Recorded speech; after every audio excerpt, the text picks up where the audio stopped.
మంత్రి కోమటిరెడ్డి వెంకటరెడ్డి మనతో ఉన్నారు. జగదీష్ రెడ్డి మీ మీద ఆరోపణలు చేశారు. కరెంటు బిల్లులన్నీ మీ దగ్గర పంపాలని. మీరు పీసీసీ చీఫ్గా ఉన్నటువంటి సీఎం చేసినటువంటి వ్యాఖ్యలనే కేటీఆర్ అడిగారు, తప్పే ఉంది అంటున్నారు. జగదీష్ రెడ్డి ఎవరు? ఫస్ట్ జగదీష్ రెడ్డి ఎవరు? మీ జిల్లాలో మాజీ మంత్రి. 3,000తోని చావు తప్పి కన్నులొట్టపోయి 200 కోట్లు దోసుకున్న సొమ్ము పెట్టి గెలిచిండు. 11 మంది ఎమ్మెల్యేలను 50 నుంచి 80,000 మెజార్టీతో గెలిచినాం. ఒక్క ఎమ్మెల్యేగా గెలిపించుకోలేని ఒక అసమర్థ నాయకుని గురించి నువ్వు నన్ను అడగడం తప్పు. రెండవది, 10 ఏళ్ళు మినిస్టర్గా ఉండి జిల్లాలో ధర్మారెడ్డి కాలువ అంటే మూసీ నీళ్లు, డ్రైనేజ్ నీళ్లు కూడా 10 కోట్లు కూడా పనిచేయకుండా దోపిడీ లక్ష్యంగా గత చరిత్రలో ఎమ్మెల్యే రాజకీయాలకు రాకముందు 3 కేసులలో మదన్ మోహన్ రెడ్డి, రామరెడ్డి, భిక్షం అనే వాళ్ళ గ్రామానికి చెందిన ముఖ్య నాయకుల మర్డర్ కేసులో నిందితుడు 16 సంవత్సరాలు కోర్టు చుట్టూ తిరిగినట్టు మీకు కోర్టులో రికార్డ్స్ ఉన్నాయి.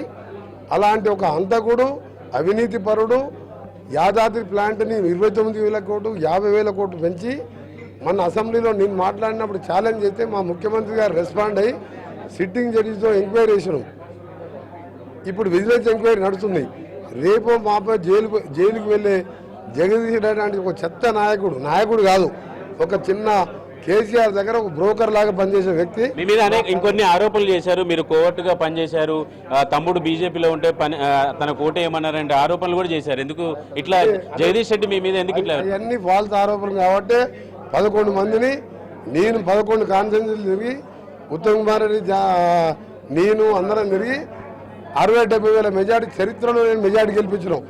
ఆయన సీటు ఆయన గెలుస్తానికి అన్ని. ఎందుకంటే ఒక హంతకుడు, ఒక దోపిడీదారుడు, అవినీతి పరుడు కాబట్టి ఏదో ఓడిపోయింది టెక్నికల్గా, డబ్బులతో గెలిచిండు. అలాంటి నాయకుడి మీద మాట్లాడడం మనం టైం వేస్ట్ తప్ప వేరు లేదు. ఆయన నా స్థాయి కాదు.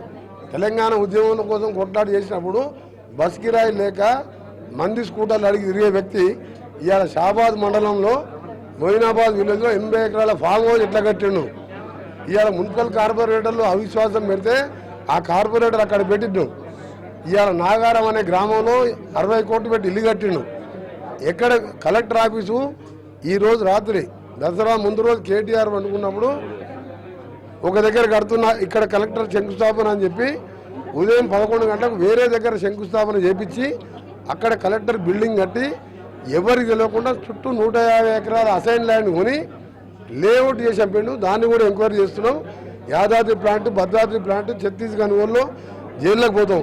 ఇంకొకటి, ఆయన చెప్పింది కరెంటు సమస్య గురించి మేము బరాబర్ ఇప్పుడు చెప్తున్నాం. నేను మళ్ళా మేము చెప్పిన హామీలు 100 రోజులని చెప్పి 2వ రోజే మా ముఖ్యమంత్రి గారు నిర్ణయం తీసుకొని 30 లక్షల నుంచి 35 లక్షల మంది మహిళలు ఇవాళ ఉచితంగా టికెట్ లేకుండా దేవాలయాలకు, వాళ్ళ పిల్లల ఇంటికి, హైదరాబాద్కు పెళ్లిళ్ళకి షాపింగ్ పోవాలన్నా ఉచితంగా తిరుగుతుంటే ఇప్పటికీ 1,50,00,000 మంది ఉచితంగా బస్సు. ఇప్పుడు ఒకవైపు 100 యూనిట్లు ఫ్రీగా ఇవ్వాలి. నేను చెప్పాను కదా, అసలు ఆయన చెప్పిన దానికి చెప్తున్నా. ఆయన చెప్పింది నేను మాట్లాడినా, ఎక్కువ మాట్లాడుతున్నాను.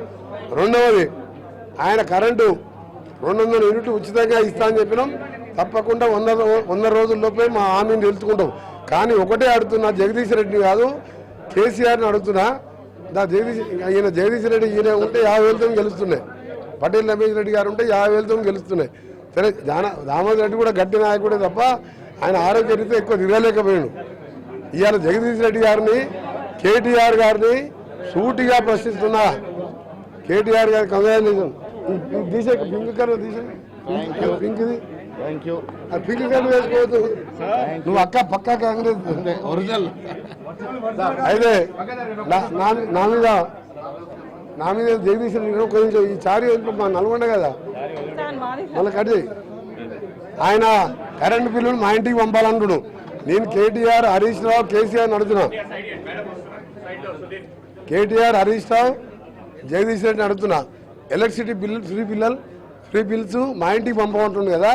నేను కేసీఆర్ పార్టీ పెట్టినప్పుడు జలదృశ్యంలో కొండా లక్ష్మణ్ బాబు మొదటి రోజు ఒక మాట అన్నాడు. ఆయన తెలంగాణ వచ్చేది ఖాయం, వచ్చిన తర్వాత మొదటి ముఖ్యమంత్రి దళితుని చేస్తా, లేకపోతే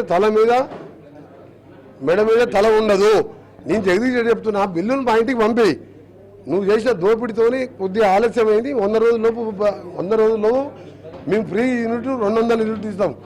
అది నీ దగ్గర నువ్వు దోసుకున్న సొమ్ము వాపస్ తీసుకొని 10 20 ఏళ్ళు ఇస్తాం. 20 ఏళ్ళు మా గవర్నమెంట్ అది. నేను ఒకటే అడుగుతున్నా, కేటీఆర్ని జగదీష్ రెడ్డి చెప్పా వాడ పిల్లగాని గురించి. నేను కేటీఆర్ అది అడుగుతా, బిల్లులు మా ఇంటికి కాదు, కేసీఆర్ తలకాయ ఏడికి పంపాలను. 13 ఏళ్ళు ముఖ్యమంత్రిగా కాకముందు రోజు 1,00,000 సార్లు చెప్పినాం. రెండోది నిరుద్యోగ వృత్తి మీ 3,000 అని అంటే 3,116 అన్నావు కదా, 30 లక్షల మంది నిరుద్యోగులని కేటీఆర్ ఇంటికి పంపాలనా, హరీష్ ఇంటికి పంపాలనా, కేసీఆర్ కవిత ఇంటికి పంపాలనా, జగదీష్ ఇంటికి పంపాలనా? వచ్చి 30 లక్షల మంది వచ్చి వాళ్ళని ఒక శిక్ష ఇస్తారు. ఇన్ని మోసాలు చేసినాం. మా ముఖ్యమంత్రి గారు చెప్పిన తెల్లారి 2వ రోజే ఇలా 2 హామీలు నెరవేర్చినాం. మిగిలిన హామీలు 100 రోజుల్లో నెరవేరుస్తున్నాం. జగదీష్ రెడ్డి జైలుకు పోయేది ఖాయం. యాదాద్రి ధర్మాద్రి మన భద్రాద్రి ప్లాట్లో ఛత్తీస్గఢ్లో ముఖ్యమంత్రి గారు నాకు ఆ రోజు ఆర్గ్యుమెంట్ నేను చెప్పిన, సబ్క్రిటికల్ టెక్నాలజీతోని నామినేషన్ మీద 50,000 కోట్ల వర్కులు ఇచ్చినందుకు జైలు కూడా పర్మనెంట్గా ఆయనకి 20 ఏళ్ళు పడుతుందో 30 ఏళ్ళు పడుతుందో జైలు శిక్ష పడేది ఖాయం. రైట్, మొత్తానికి ఇది ఒక జగదీష్ రెడ్డి చేసినటువంటి ఆరోపణల మీద మంత్రి కోమటిరెడ్డి వెంకటరెడ్డి చేసినటువంటి కామెంట్స్ ఇవి. కెమెరామెన్ శ్రీనివాస్ గౌడ్తో చారి, ఎన్టీవీ, గాంధీ భవన్ నుంచి.